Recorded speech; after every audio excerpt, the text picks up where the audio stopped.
Good morning and welcome to the Board of Education's second FY22 operating budget work session. Today we will continue the review of the superintendent's FY22 operating budget requests. The order of review is reflected in the agenda.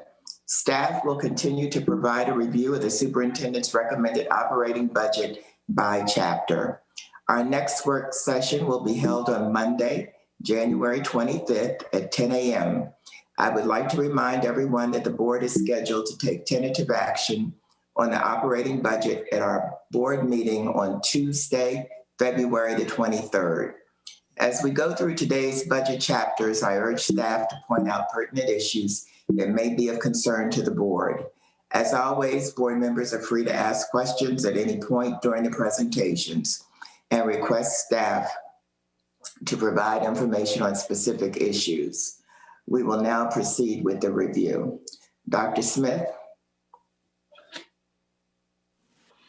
Good morning, President Wolf and members of the board and all of the staff members who are here this morning. Thank you for all the ongoing work.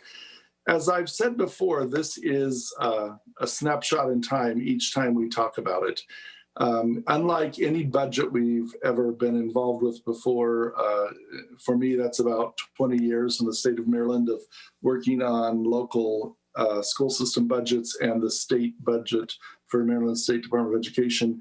And, you know, generally when the governor's budget comes out as it came out yesterday, much of the work is done and decided, and people continue to work on different areas, but it's pretty stable and solidified. That is not the case in the circumstance we're in at all. And if we could bring up the slideshow, I'd like to provide an overview, and we'll continue this overview on Monday and at subsequent meetings in February, March, April, and right up until May when the county council will adopt the budget, and then in June when the Board of Education will adopt their fiscal 22 budget for the 21-22 school year.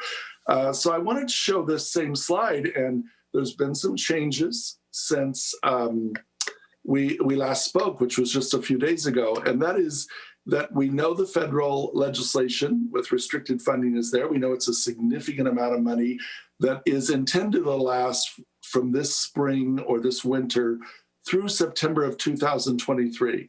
So you're actually covering 4 fiscal years there. The FY21 year, the FY22 year, the FY23 year, and September of 23 is actually in the FY24 year. And so as we think about how this restricted funding to support the disruption, the facilities, the operations of the school system because of COVID-19, we'll want to be very thoughtful all the way through about how we do this.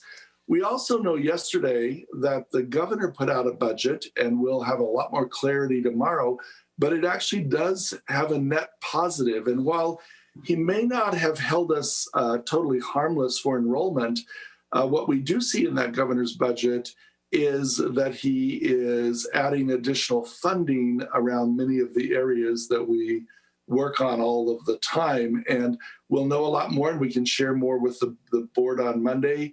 But that is good news, because we were expecting, if he just went with the straight law as it's currently written, about a $17 million decrease. And now it looks like we'll have actually a small increase next year in our budget. So that is very good news. We continue, though, to wonder what's going to happen around the Blueprint for Maryland's Future, $28 million, and our request for more than maintenance of effort by the county government. And I'd just like to remind everyone that if the county government funds us at maintenance of effort this year, then we will get about $39 million fewer dollars, or excuse me, next year than we got this year. Let me say that again. If we are funded just at maintenance of effort for FY22, we will get $39 million fewer dollars than we got this current year. And so that's why when I made my recommendation back in December, that we asked for $40 million over maintenance of effort. And I continue to recommend that to the board as we go forward, because we won't have an answer on this. We won't have an answer on the blueprint and what's going to happen with that until we get into February and March and April. And those are going to be pivotal months. And so while it's encouraging to see the issue of the enrollment hold harmless in the state budget, and it's not really a hold harmless on enrollment, but it's additional funding in areas that we need funding in for the upcoming year. So that is encouraging. The federal legislation is encouraging. What the staff is working on now, and what Dr. McKnight will be talking about Monday, is an effort to build out a 2.5-year plan. And that 2.5-year plan that I've referenced before has already begun with the work as the board has asked us, as the community has asked us, as we've asked ourselves to come together and think about what are we going to do in the coming school year and the year after that to really mitigate and reduce the impact of the experience our children have had for the last 10 months in this major disruption of instruction, of opportunity, and of human interaction in the support for their well-being, their social and psychological ability to function. And all of us have experienced that as we talk on this computer screen all day long. Yesterday, I was in a meeting at about 5:45 in the evening, and my computer started flashing and it all went black, and the battery was dying. And I said to the group of about 40 people, I'm sorry, here, let me stand up and plug in my computer. And I didn't realize, for the whole day I've been on it all day yesterday. And that is a real challenge for all of us, for our children and our adolescents. That's something that's going to have to be mitigated. So as we think about this whole issue of a 2.5-year plan, I'm just going to say them again, because remember, it's always a parade of who might watch our board meetings. It's not an audience from week to week. It's a different group of people all the time and a different way of thinking. We've got to address disruption of learning across the entire system. We've got to focus in on a set of schools to build in those schools and build for future work across the system real intensive and more extreme measures than we've ever used before to disrupt the effects of poverty in school on our children and to mitigate this experience they've had in the last year. We've got to continue to build out additional supports that the board has been calling for. We've heard it in our hearings. And those areas, we've got to build out additional supports around physical, social, and psychological well-being as we go forward into the next year. Additional supports that are more intensive than ever before. We've got to build a digital platform for those children who will need to remain on a digital platform once we open schools for in-person learning and going forward into next year and beyond. We know that those children and those families exist, and we've got to be able to serve them. We've got to keep the body, the heart, and the soul of the school system together. That's going to be critically important. And we have to have our HR, our technology, our operations, our policy, all to undergird that across the system. And that's what's so critically important. So we'll be talking more about that as we get into Monday's budget work session.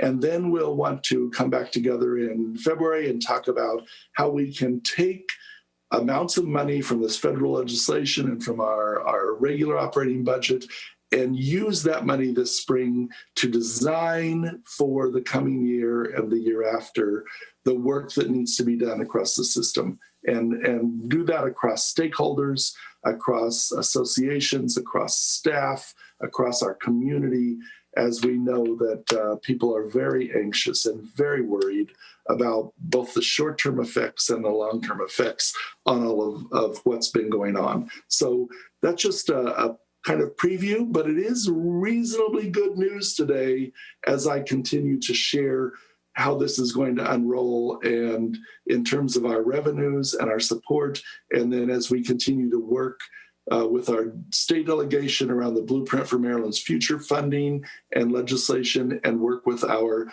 county government around the funding of the school system through the Maintenance of Effort Law. So at this time, I'm going to turn it over to the staff to go forward with the presentation of today's chapter, with all of us knowing this is a snapshot, and all of these things will continue to evolve as the funding picture and as the needs and the efforts are fully thought through and worked out across the community in the coming months. So turn it over to the staff, Mr. Morella. Thank you, Dr. Smith. So can we go to the next slide, please? So this would be chapter 2, and I believe this is Janet. Yes. Thank you, Janet. Yeah. Thank you very much, Dan, and good morning, board members. I'm bringing forward to you today the recommended budget that's in support of the Office of Teaching, Learning, and Schools. The amount proposed is $38.65 million.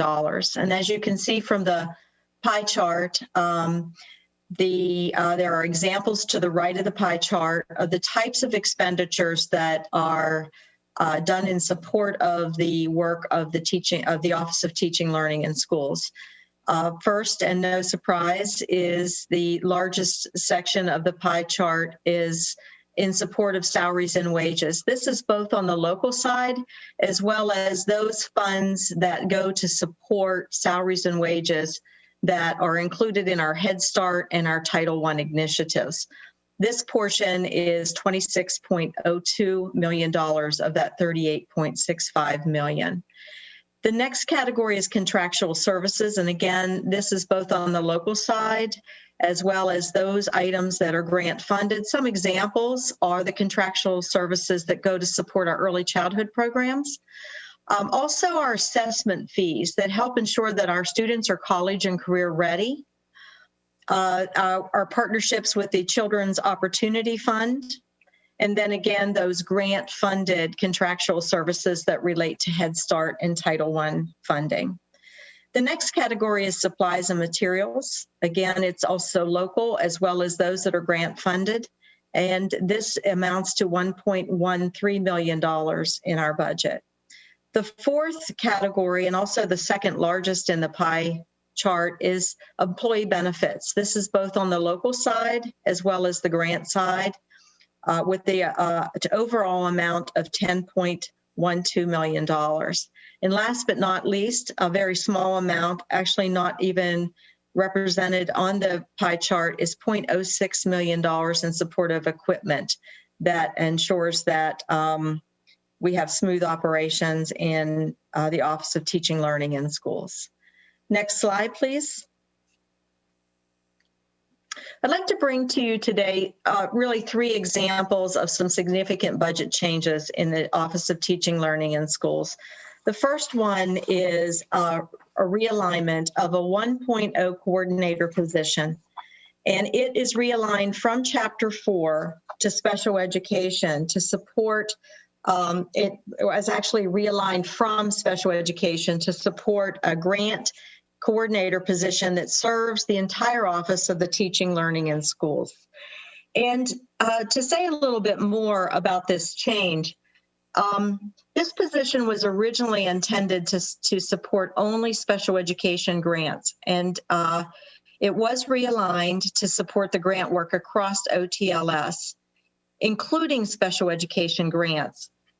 This is in support of ensuring that our grant efforts are aligned and integrated, and to ensure that we're applying the grant funding in a way that maximizes the funding and reduces the likelihood that we're duplicating efforts. In the second bullet on this slide, you'll see a non-position funds in the amount of $95,520, which were realigned to Chapter 4. And they were put into the special education area of the budget to support the work of the coordinator of the paraeducator programs. These funds originally were part of the former Office of the Chief Academic Officer, and more specifically tied to the equity unit.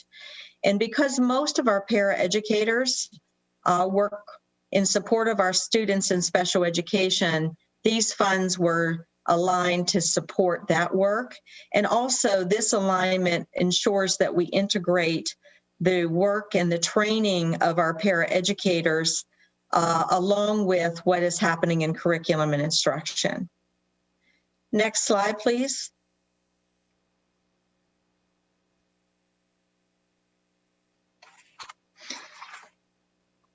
This last budget change I'd like to bring to your attention was a change really due to an increase in revenue in our Head Start grant. So what we're proposing adding is an additional position, a social services assistant position, along with the employee benefits and the non-position funds that need to go to support that position, would be the last and final change I want to bring to your attention today. So with that, I will certainly entertain questions. And if not, we will move to Chapter 3, where Ms. Nikki Hazel will share budget information regarding curriculum and instructional programs. Does anyone have any questions? Ms. Mandrowski. Yeah, can you just explain that last position, please? The Head Start position? Yeah, is that the last one you just mentioned? Yeah. Yes. Yes. So there was an increase in funding in the Head Start grant revenue. And as we reviewed the services being provided, the recommended addition, especially, in terms of everything that Dr. Smith raised at the beginning of this presentation, we wanted to add additional supports to the social services that we provide for the Head Start program. So it's a social services assistant position. Okay, great. Thank you. You're welcome. Dr. Daga? I just had a question about slide 4, the support increase for the coordinator position. Is that person also going to get some assistance, like, para assistance, because that person will be doing not just special ed grants, but all the other grants? I just wondered. We have that structured. That's a very good question, Dr. Daga, because we have many, many grants, as I'm sure you're aware. That position will be supported by the 3 EDs that are also part of the OTLS organization. So they will certainly have, those EDs are structured across so that they can collaborate the efforts that are going on within each of the areas and offer support to the grant position. Thank you. You're welcome. Are there any other questions? Seeing none, you can go on. Thank you. Thank you. Ms. Hazel? Thank you and good morning. If we could put up the slides showing Chapter 3. All right, so Chapter 3 includes curriculum and instructional programs, and you can see that 75% or $18.4 million is dedicated to salaries and wages. The majority coming from local dollars, but we do have positions from grants, such as our Title III ESOL grant, our Perkins grant, Title IV. So some of those positions do come from there. We also have $2.5 million in contractual services. Outdoor education is included in that contractual services for covering expenditures for students attending our camp locations. We also have program assessments that we contract out for assessment and evaluation of student performance. Our career and post-secondary partnerships in Perkins. We also fund for College Board and PSAT. Our literacy support, we have our literacy lab, which was previously funded through our Blueprint for Maryland's Future grant, and that will be supported here. And then our accelerated and enriched instruction, we have our global screening process, and that helps fund. We also have supplies and materials at 1.9 million, covering many of our textbooks and instructional materials. And we have other, that other category at 1.8 million does cover fees, registration for some of our student programs, student transportation, and also travel for professional development. Next slide, please. So now I'm going to talk a little bit about the realignment of funds in the curriculum and instructional programs budget. First is outdoor education. Due to the pandemic, we were not able to have our students participate in outdoor education this school year. And as a result, we took that money and dedicated that money towards the continuity of learning efforts. And so we're hopeful for next school year that we'll be able to operate as normal with the outdoor education activities. Therefore, we are realigning the funds back to this program to restore funding to our pre-COVID level. We also will be taking on Interages, which is a volunteer program for our seniors and our young students. And so the funds for this service will be realigned to curriculum and instructional programs from student and family support and engagement. Also really excited that we are recommending the creation of a new department, the Department of English Learner and Multilingual Education, and adding a 1.0 Director 2 position to this department. This director of the Department of English Learner and Multilingual Education will bring a vision for pre-K-12, ESOL programming, instruction, assessment, professional learning, student support, and the budgeting around ESOL. And this position is realigned to curriculum and instructional programs from the Chapter 2, Teaching and Learning in Schools. And then finally, just as we talk about realignments, we also want to realign a physical education instructional specialist position to add a 0.2 to the position to make it a full-time position. And this position will support part-time in schools and part-time in central office. Next slide, please. We also just want to talk a little bit about the shift from the blueprint for Maryland's future. Since that will be going away at this time, we have a 1.0 dyslexia instructional specialist position that we will fund from Chapter 1 coming into curriculum and instructional programs. And this position will support our primary students and schools to ensure that students are on track in literacy, and also will support the contractual services for the literacy lab. So I can stop now if you have questions, or can turn to Mr. Lowndes, okay? Does anyone have any questions? Ms. Harris. I have two questions, and feel free to tell me we haven't gotten there yet. The first one is getting to outdoor education. So you talked about redirecting the funding for that program since it's been non-operational since last spring. And I'm wondering, you're very careful to say we're going to bring the funds back to reopen the program so it can operate normally once we're out of the pandemic. But how are we addressing, it's my understanding that we lean a great deal on that outdoor education program to meet our students' environmental education, environmental science graduation requirement. So how are we handling that, since that opportunity is lost to a lot of our sixth graders? And then the other question gets to, is this where we're going to be talking about any enhanced funding for summer programs, looking ahead to the necessary work we're going to need to do about learning recovery, and making additional summer school offerings available to students who had to lighten their course load this year?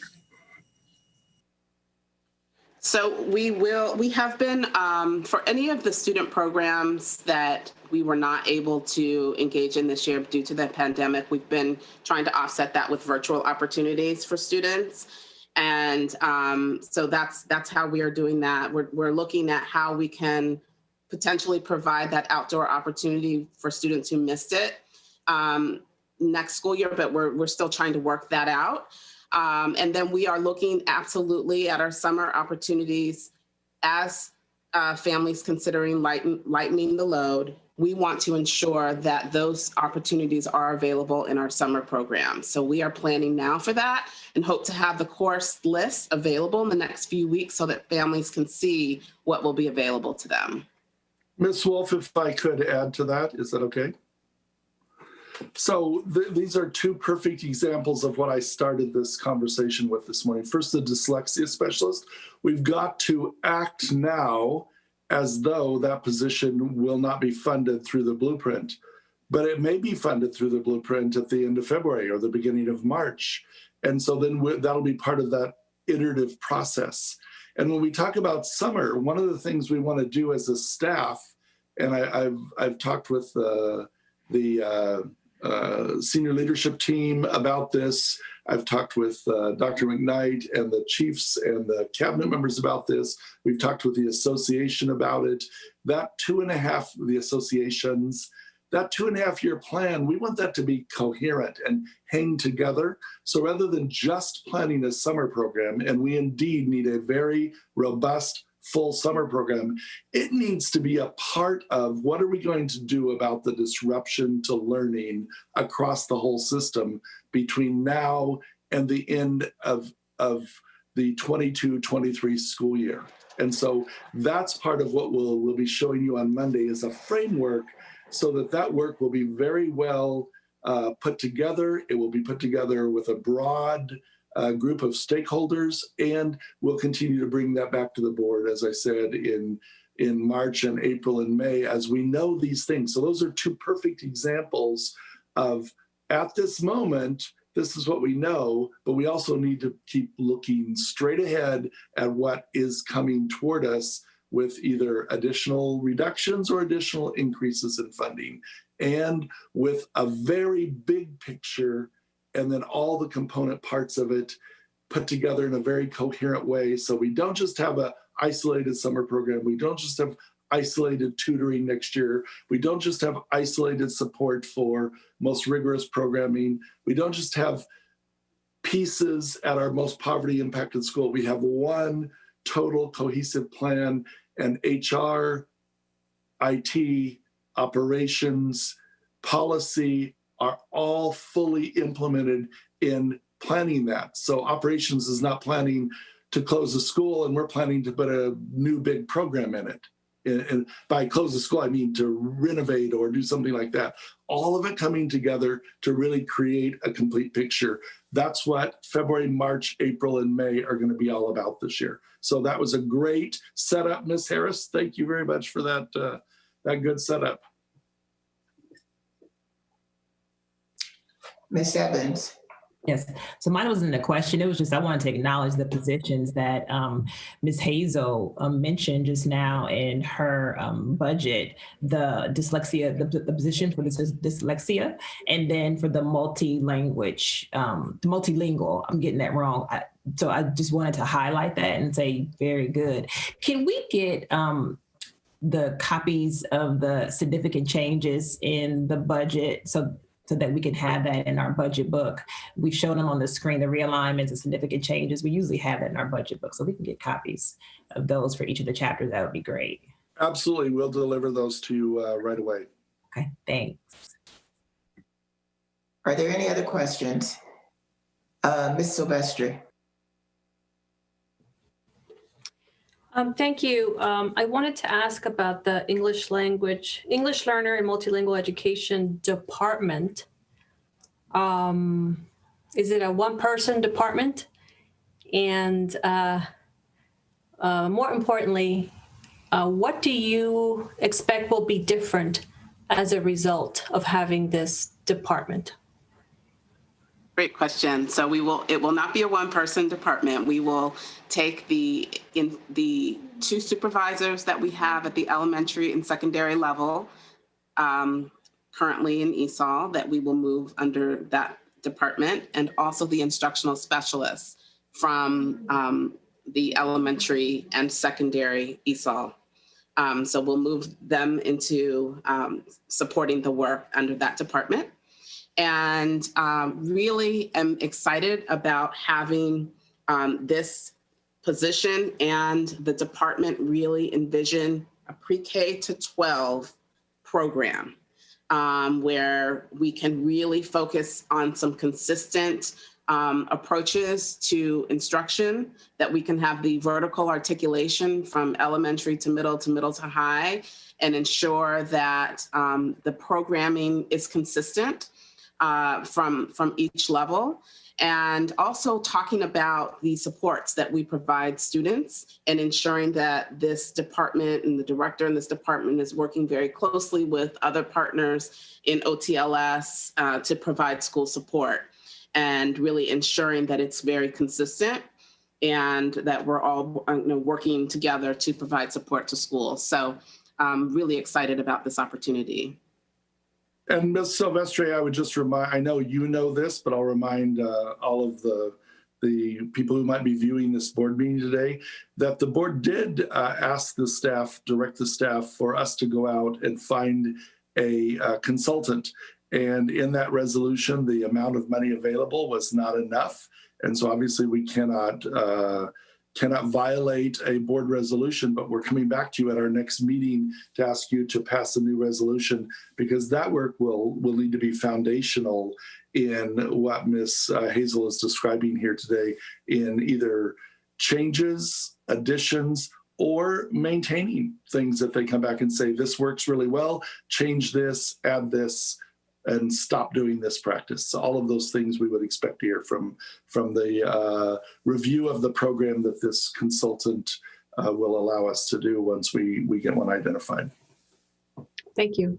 Wolf, if I may, Ms. Silvestre, I know we've made a couple comments on this, but I did want to circle back to a board meeting we had. It was prior to COVID-19, where we had Mr. Medina come in and talk with us and the board specifically about how we wanted to highlight the value in students bringing other languages. And so not just working at it from a deficit perspective, but how do we utilize that in a more progressive way for our students and see it as a value? And so a big part of what Ms. Hazel was explaining is building on that vision of how we support our ESOL students and beyond, any of our students who are bringing other languages into the educational space, to figure out how do we build on that from a value added perspective. So I know we'll be talking more about that as time moves forward in terms of sharing what that entire vision looks like. But it's also, I wanted to make that connection because that was a conversation we had with you before COVID. And I know sometimes remembering before COVID, it's like a while ago, but it's definitely connected to that, the vision of that work. And thank you, Ms. Hazel, for just kind of going back and sharing those connectors that we previously mentioned. Thank you. Are there any other, Ms. Mandrowski, I'm sorry. That's okay. Yeah, thanks. Just in follow up with that. So a realignment is not actually an addition, no positions. It's a shifting of positions, correct? So just to clarify. So when Ms. Silvestre asked about, is that going to be a one person office, and you're saying Ms. Hazel mentioned that other people are going to be moving. Is that included in this? The other people moving, is that also included in this realignment, or is, and if not, why not? I'm just confused about why we're only adding one person as a realignment, not all of the people, because that would have to come out of the ESOL's budget, correct?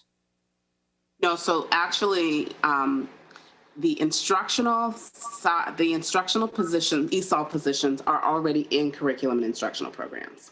Okay. So, when we made the divide of the division 6 years ago, the instructional side of ESOL came to curriculum and instructional programs. So now we are having a department within curriculum and instructional programs dedicated to our English learners. Got it. Okay, perfect. Thank you. Are there any other questions? Ms. Wolf, I'm sorry to interrupt. I did see Dr. Daka. There was one other point I wanted to add to that. The other night in our hearing, there was some testimony in regards to protecting ESOL. And we had the discussion then about where that confusion would have come from. It's interesting because right now we're actually talking more about that. And we had not shared that prior to those hearings. So I think that's a part of maybe the confusion in terms of people were anticipating what these needs would look like. And so this presentation is actually providing that because we in fact have increased our ESOL allocation for next year. So I just wanted to make sure I stated that and said that we have additional ESOL staffing level within our budget. So I wanted to make sure I tied that back into our discussion the other night from our hearing. Dr. Daka. Oh, since you mentioned Dr. Medina, I remember that presentation. Now, have we been able to, I don't know, broadcast that around the school system? Because I think that administrators and teachers need to see that. I think it's very energizing. And I had another question too, but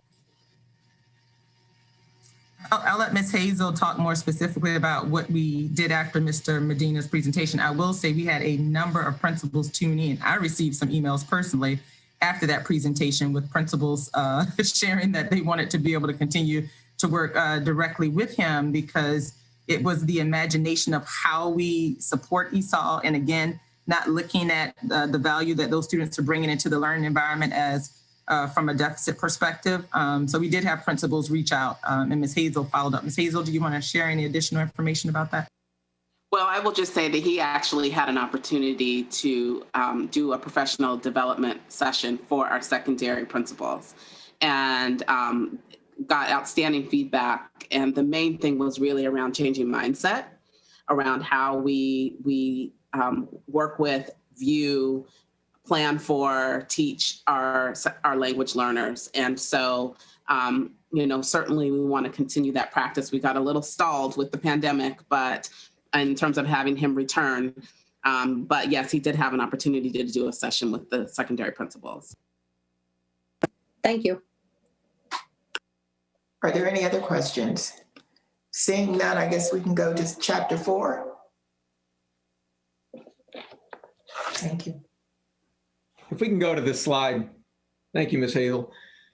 So chapter 4 is special education, and thank you very much for giving me the opportunity to present our central services, central office budget in chapter 4. But the majority of or quite a bit of our money in chapter 4 does reside within our salaries and our wages. And I just want to, remind folks that are on this budget presentation today that many of these positions in special education are actually allocated and are out in schools and working directly with our students every single day.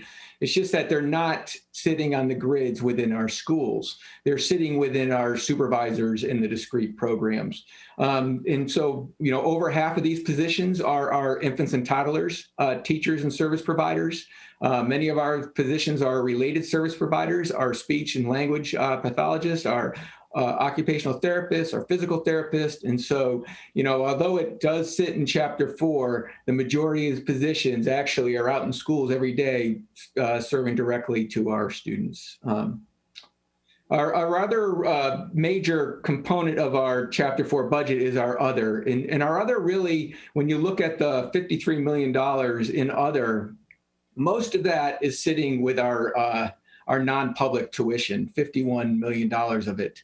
And I just want to remind folks that, we are obligated to make sure that we're able to provide a free and appropriate education for all students. And that sometimes our local programs are not able to provide the services that our students need. And therefore, then we need to look outside of Montgomery County Public Schools and send some of our students to non-publics. And so we have over 600 students that are going to non-public schools right now. And so that costs quite a bit of money to be able to provide those students with the services that they need. We have contractual services, just like we did in Chapter 1, where we also have our speech, occupational physical therapist that we need in order to help our students get their services when our folks are out, or we have more students than we're able to provide services for with our current staff. You know, legally, we still have to provide those services. And so therefore, we have to go outside and use some of contractual services to be able to provide those services on an ongoing basis. If we can go to the next slide, please. And so if you look at our significant budget changes, what you'll see is the first one is tuition for our students in our non-publics. And you'll notice at the bottom that is actually related. It's a rate change. So every year, the non-publics are able to ask MSDE, the Maryland State Department of Education, for an increase in the rates that they're able to charge the local school systems. And based on the amount of rate change that was allowed for next school year, we know it's going to cost us around $780,000 additional in order just to keep the same services and the same number of students that we're currently sending, because they're able to charge us more next year. Our autism program, we're going to look to increase 2.0 psychologists into 12-month positions. The reason why this is needed as a 12-month position is they really are working year-round. You know, our psychologists in the autism need to be working those 5 weeks of ESY. And then when the ESY is over, they provide professional development for all the new teachers coming in that are going to be working with our students in the autism program. And so they have to be able to provide that professional development. And the other thing is that they spend the rest of the summer, which is only about a week or two, doing assessments for our students. If we can go to the next slide, please. And these are the realignments. So, you know, I want to talk first of all about the two positions that were realigned. And Dr. Wilson talked about both of these. So one was the position that was realigned to OTLS Chapter 2 for coordinate the grants. And the other position that came into special ed, and I just want to let you know that is Sally Merrick's position, where all of you know Sally. And so Sally's position came under special ed, but Sally is still providing support for our paraeducators all over the school system, not just within special ed, but the majority of our paraeducators do reside in special education, just like Dr. Wilson said when she was presenting her chapter. And the other realignment is we had a 1.6 fiscal assistant positions, and we had an opening of a 0.6. It was very difficult to fill and find that position. And so we realigned and changed an assistant 4 into an assistant 5 so that we could help support the financial obligations that we have in special education with a higher level position, since it was so difficult to find the 0.6 position. If we can go to the next budget, and now I'd like to take questions or turn it over to Dr. Rubens.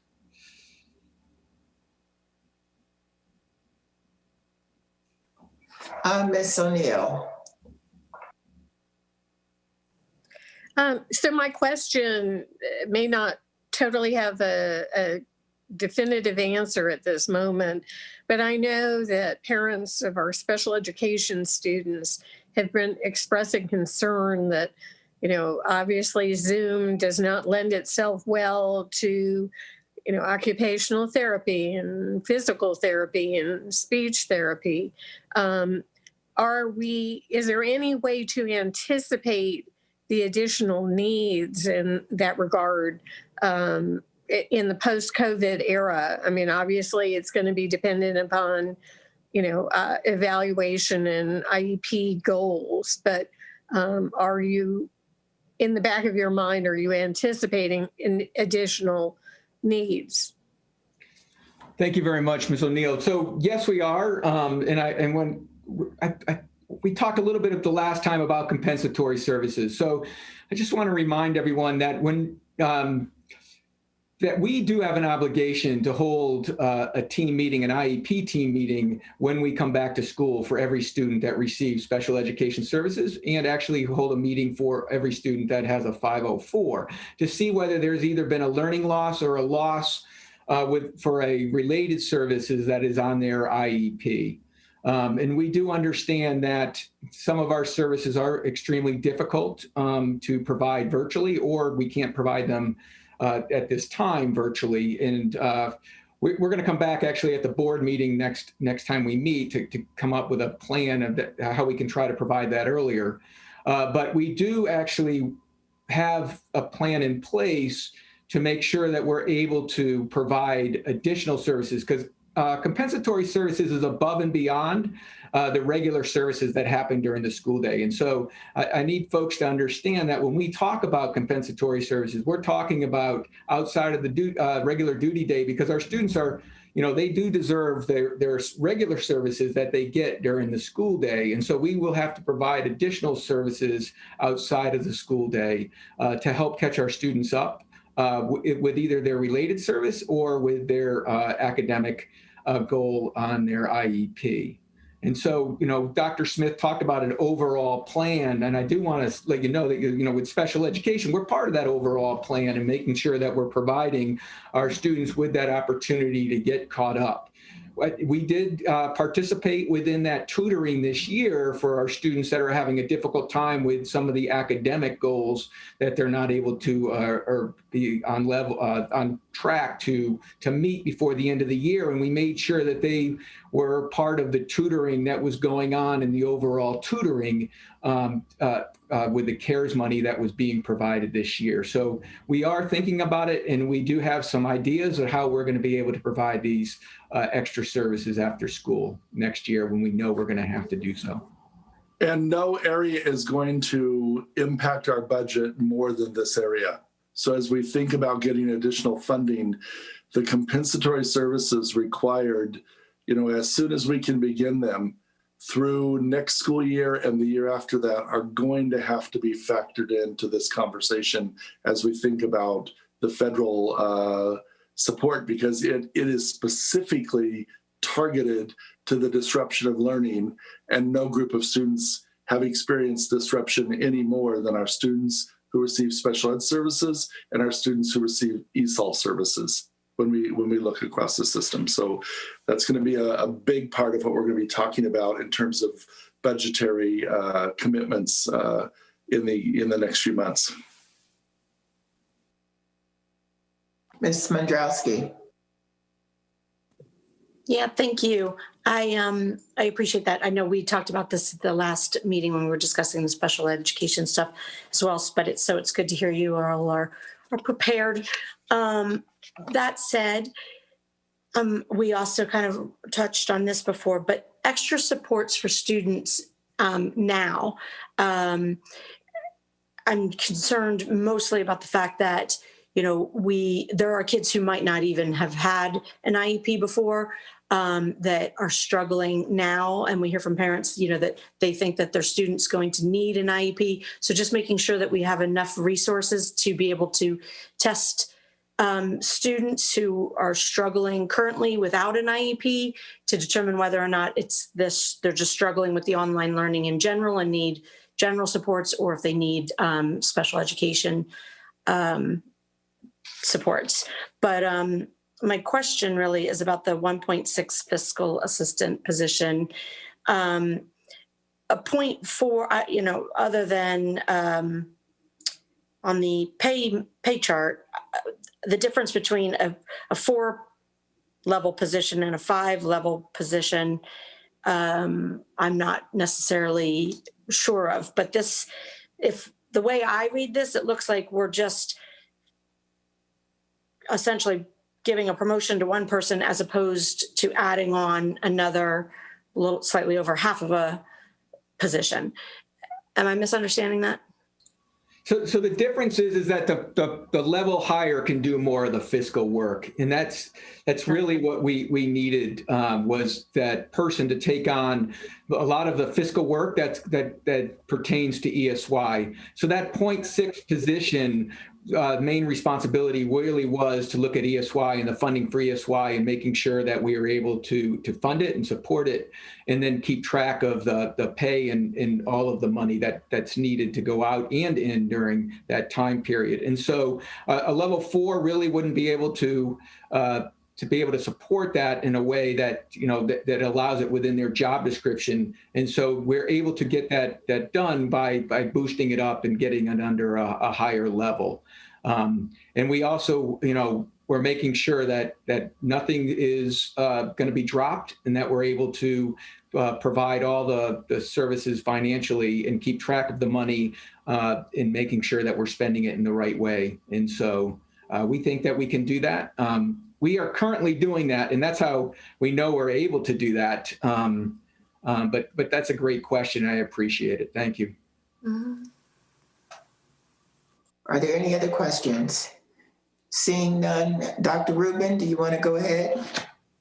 Good morning. Thank you so much, Ms. Wolf. Good morning, board members, everyone. I appreciate the opportunity to be here to discuss the budget for student and family support and engagement. If I can get the slides. Thank you. So for this chapter 5, if you take a look, you will see that for student services and engagement, our budget is approximately $30.7 million, with 91% of that being for salaries and wages, 5% at contractual services, 3% of the budget goes to our supplies and materials, and then we have a 1% other.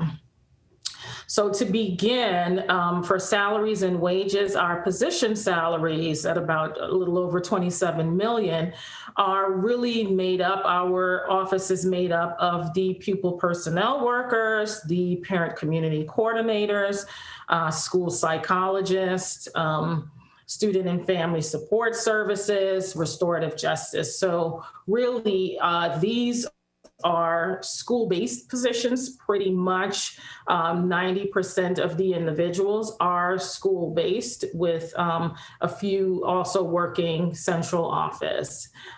For other salaries there, you will find that is for TPT support for various projects related to Be Well 365 and essential staffing. We may need support to see those initiatives come to fruition. Next are our contractual services. Here, this is important. I think you heard Dr. Wilson reference concentration of poverty program. This is a placeholder for us as we await the final outcome and disposition of the Kerwin grant. So we have put a position holder in place for concentration of poverty. This is our work with the community schools, of which there are 16 currently. Additionally, our recovery academic programs, our RAP program, which works to support our students who have been identified as needing support around substance use and all of the components that come with ensuring their recovery and academic support as well.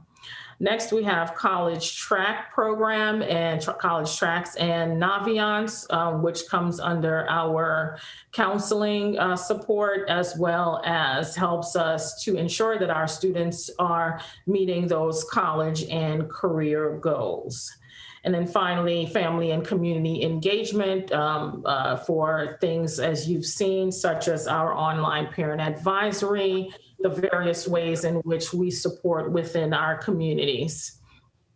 Next, we have our supplies and materials coming in, mental health testing and screening, which our psychologists and others engage in consistently.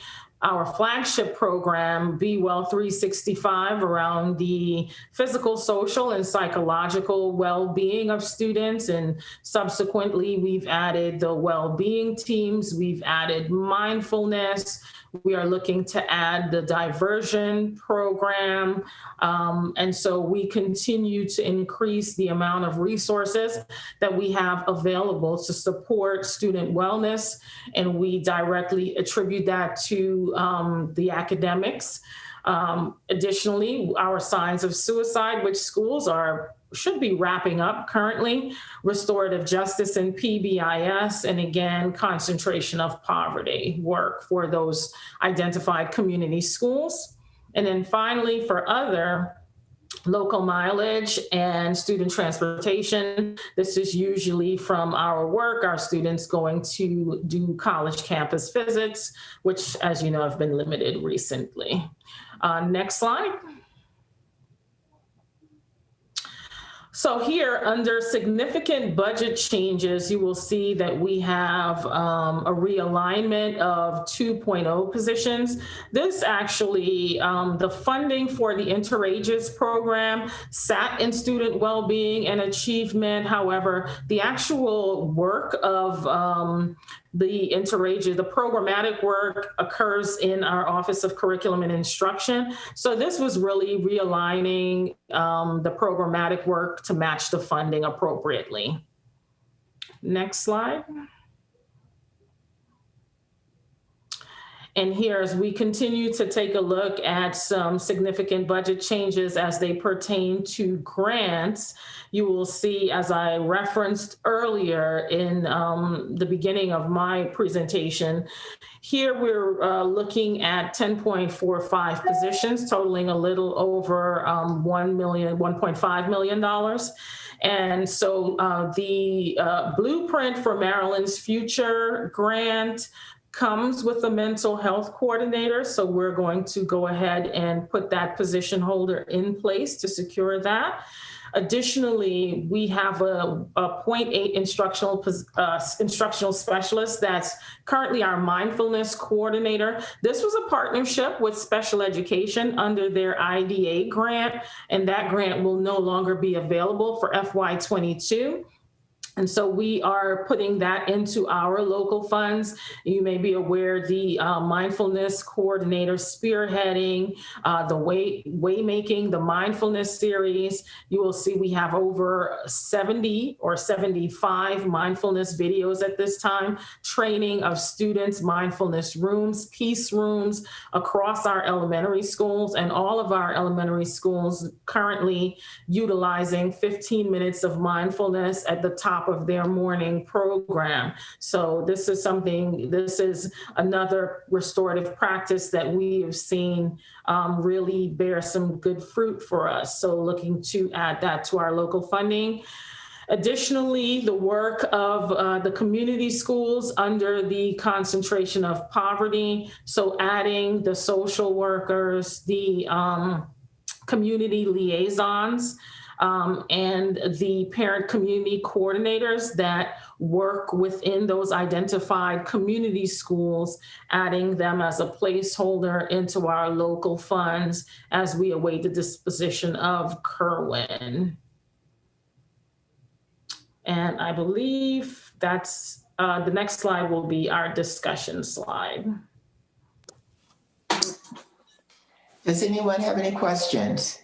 Ms. Wolf, if I could add something? Go ahead, Dr. Smith. I just want to add, first of all, Ms. Rubin, you did a great job of braiding all that together with the blueprint issues. And when we think about this larger body of work that's going to have to get done around physical, social, and psychological well-being, and how Ms. Rubin and stakeholders will come together to create that, all of these things will need to be braided together this spring, with whether it's funded out of Kerwin or it's funded out of our operating budget because Kerwin goes away and doesn't get fully funded. They're all going to have to be pulled together. And we've talked about having some schools where we do some really intensive pilots. And then we have our 16 schools that under Kerwin have begun this work. And there is the possibility now to really accelerate the way we think about community schools in our district and the way we think about significant increases and changes in the way we support students in poverty in our system. And so this is really encouraging what she was just talking about. And I wanted to make that connection for everyone because she made some great connections there in terms of continuing the work and waiting to see what happens with the legislation. And so, Montgomery County should do the work, whether the state does the work or not. That's the bottom line. And so just thank you for letting me make that comment. Thank you. Ms. O'Neill.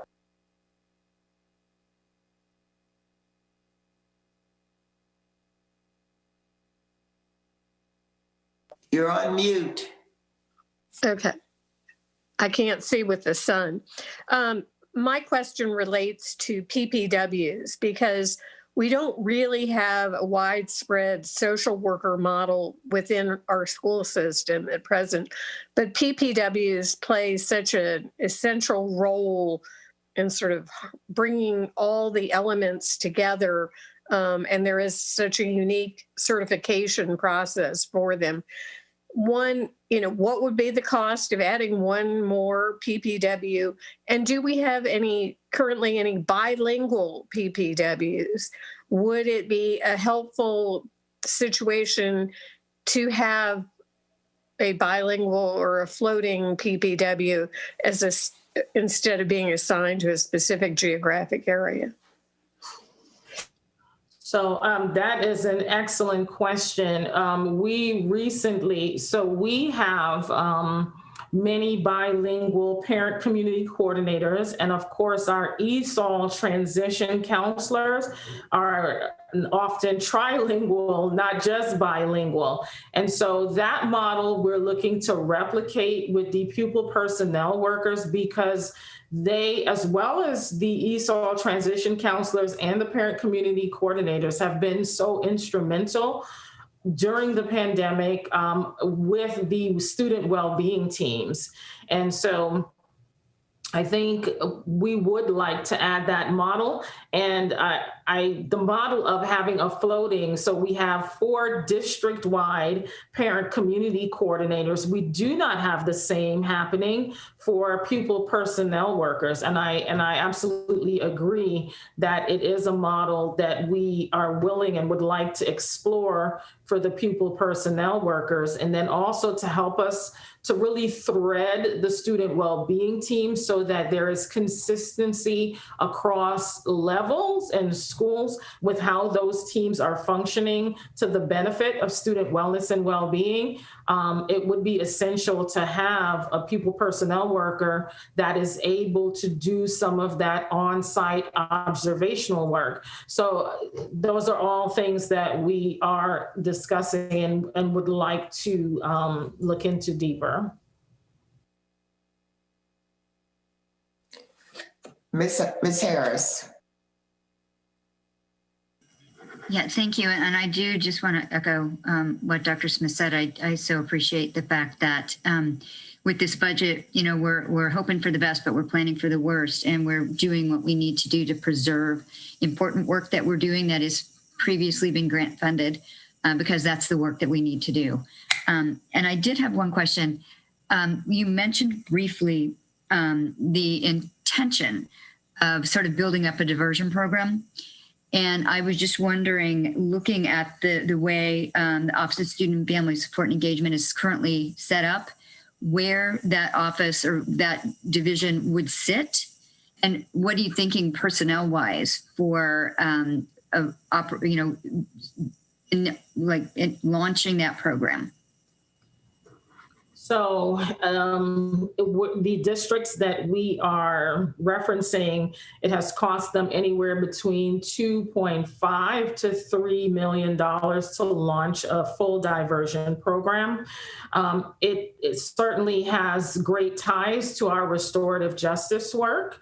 And so currently we're looking at it sitting in the student well-being and achievement team, or as a standalone as we think about the potential to partner with school security, to partner with student support and improvement within OTLS. So as we look at those intentional ways of partnering, it may be that it has to sit as a standalone. What we're hoping to do is to be able to pilot with one school, potentially as early as spring of 22, if not before. And if we were to do a pilot, we could potentially do the pilot anywhere between 1.5 million with some existing resources, and then looking to build out a full diversion program that would serve that secondary level. So that would include middle and high across the district.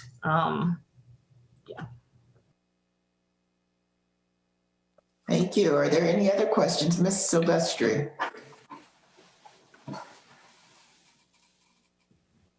Dr. Smith took off his mute, so I don't know if you want to say something. I was just saying that diversion work needs to be built into our plan this spring. It absolutely needs to be there because it's part of the physical, social, and psychological well-being of our students going forward. So it's got to be there. My comment is maybe a call for clarification or for help for my understanding. One of the frustrating things about the budget is that this process tells us what we're cutting and what we're adding, but it doesn't really give us the big picture of where we are. So unless I'm missing some pages or haven't read the whole book. But for example, if I wanted to know the state of restorative justice in Montgomery County, how many people are working on it, how much money is going to professional development, are there materials involved? How would I get a sense of that in this budget? Or is that something that we work towards in the future? Ms. Silvestri, much of that is being constructed now as our funding becomes clear to us. And so the budget that the board sends at the end of February to the county executive will need to include much of what you're describing. It won't be able to include everything because we'll still be, adding and subtracting during March and April and May. But one of the reasons we didn't include it in this particular first round of the budget is we just simply didn't know. Like, for example, we didn't know yesterday, were we actually going to be laying off people? Were we going to be adding people? We just didn't know what the future was going to hold. As the federal legislation now and the state budget are becoming more clear, that gives us clarity on talking about what we have and what we'll be able to maintain. For example, I'm going to recommend to you that we maintain the staff that we have this year in the coming year. We heard that in the testimony. I've heard it from the staff. Dr. Wilson has advocated for it, so we're not transferring teachers all over the place. And we know now, at the level of funding we know right now, we'll be able to do that. Now, will we be able to spend $3 million on a diversion program or $300,000? We're not there yet. We don't know. But when you have a budget book in front of you before the 23rd of February, it will give you much of that background information. And there's an additional piece that will be new this year. When the county passed their legislation last year around equity and anti-racism, what they said to the county is, from now on, when we spend county money, there has to be a report that talks about what this does in that area. What's this work? What's its goal in the area of bringing about greater equity? And so they sent that to Mr. Elrich, who sent it to us and said, you're not a county agency, but you receive county funding. So when you submit your budget to me, then I want to see that. So we've been, Dr. McKnight and I have been alerting the staff, and we've asked Mr. Morella and the budget staff, go back and build out all of that in the budget book. So when it goes to the board and when it goes to the county executive and then the county council, they will be able to see that in ways that we haven't been able to see it before. And it really is a kind of in the moment effort, because we don't want to overpromise, but we want to be able to say things that we can do and then keep building as the funding picture becomes more clear throughout the rest of the spring. So That's you will be able to see that question you just asked. You'll be able to see that when you get the next iteration of the budget book. I mean, I know this budget year is unique in many ways, but even in previous years, because the way things are divided, it's hard to see the big picture for a strategy. And absolutely, and is there a remedy for that? Are we?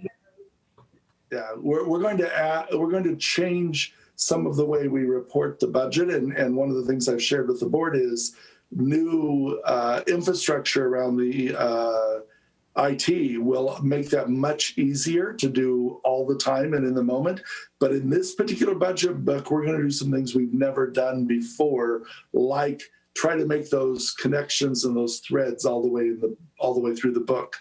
The reason we're sitting here on the 21st of January talking about this, and it wasn't done in November, in October and November as this was being finalized, was we truly didn't know anything in November and December. But we know now there are certain things we can do, and we can also project out what we will be able to do if funding allows. So the board will be able to see those things up front before you actually vote on this budget. Thank you. It's a very different approach, and it's kind of a benefit of COVID-19, actually, because it's forced us to go back and really dig through everything and think, if we have to cut this, should we?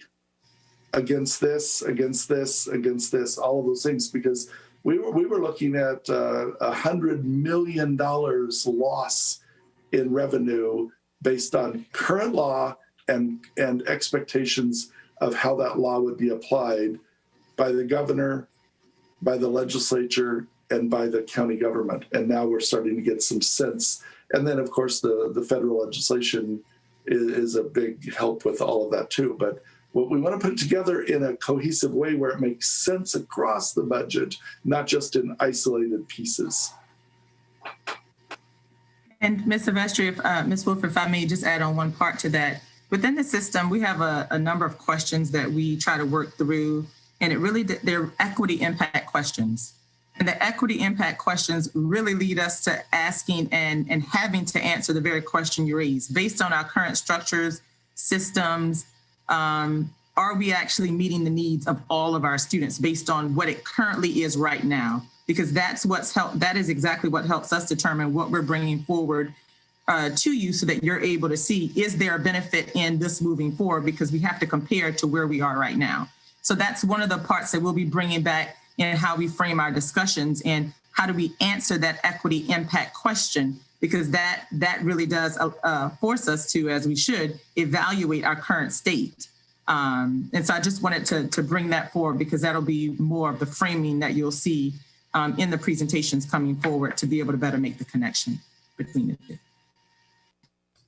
And Dr. Thank you. Are there any other questions? Oh, I'm sorry. Go ahead, Dr. Rubin. I just wanted to add also, Ms. Wolf, to Ms. Silvestri's question, and just to what Dr. McKnight was stating, that we also are keeping that work. So we are doing that work in the background so that when we're asked for it, so we have our metrics. So for restorative justice, as you mentioned, we're looking at suspensions, we're looking at recidivism, and then we're looking at referrals. So when it's time for the budget office to ask us for that work so that you can see if I'm interpreting your question correctly around return on investment, we are doing that work so we will be able to furnish that information for you to be able to see it. So just wanted to add that. Thank you. Yes, and this is Dan, and we're also going to try to provide as much of that data as we can system-wide and not chapter by chapter right now. So we know that for special education, it shows up in multiple chapters. We're trying to pull together so that we're looking at it functionally more than by chapter. And that's something that we had hoped to get a lot done during this year. COVID has put us behind a bit, but that is one of our goals, is to pick out these large areas, functional areas, and provide more data, more robust data around these functional areas. Thank you. All of these things are improvements from where we currently are. I appreciate it. Are there any other questions? Seeing none, I think this concludes our work session. And I will see you all back here, the board members, at 12:45. Thank you.